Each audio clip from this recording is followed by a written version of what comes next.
Oi pessoal, tudo bem? Eu sou o Fabiano Bose, instrutor do grupo Barrica Lebo. Hoje eu vim tirar para vocês algumas dúvidas que as pessoas têm quanto ao Fat Bloom e ao Sugar Bloom. Quando a gente fala de Fat Bloom, a gente está falando de gordura, e quando a gente fala de Sugar Bloom, a gente está falando de açúcar. Esses processos ou essas situações acontecem tanto em cobertura quanto em chocolate, tá? Ambos vão ter gorduras na composição, e açúcar também, então isso pode acontecer nos dois processos.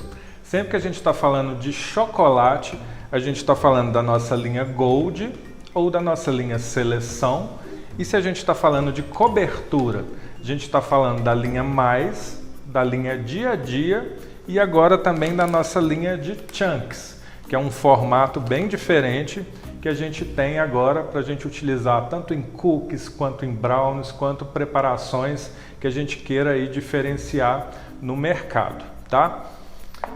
O Fat Bloom é um processo que acontece e muita gente tem dúvida quanto a essa cor que acontece no chocolate.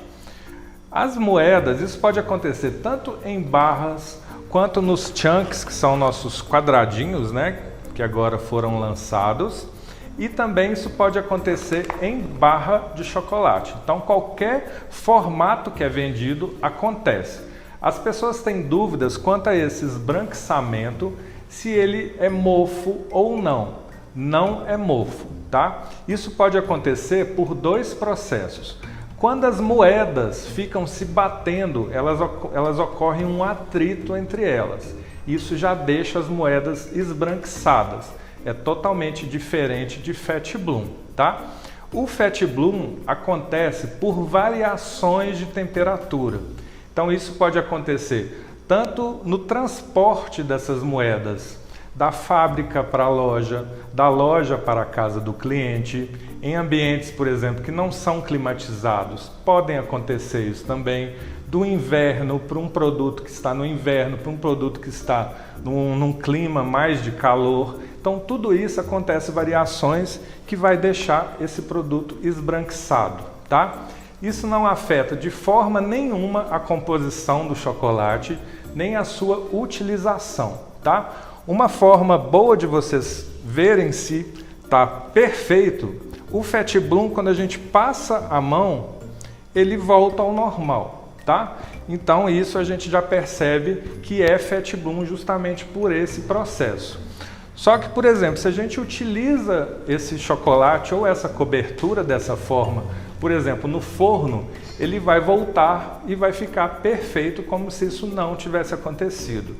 Se eu estiver trabalhando, por exemplo, com derretimento, fazendo casquinhas, fazendo recheios, se é Fat Bloom, também não vai acontecer nada. Então, se a gente for trabalhar com derretimento do chocolate, eu vou ter que fazer novamente a temperagem desse chocolate, da forma que mostra na embalagem, então vocês escolhem a forma mais adequada para vocês.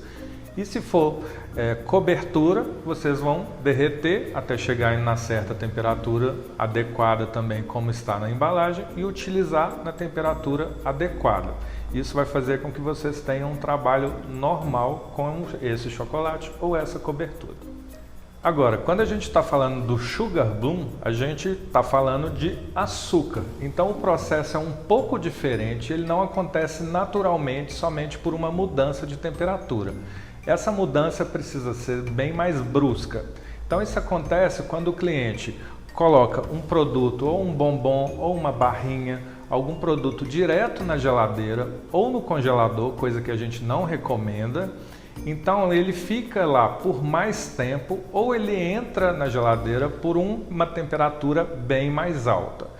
Então isso acontece quando a gente retira esse produto da geladeira, o ambiente externo vai estar bem mais quente do que a umidade que tinha dentro da geladeira.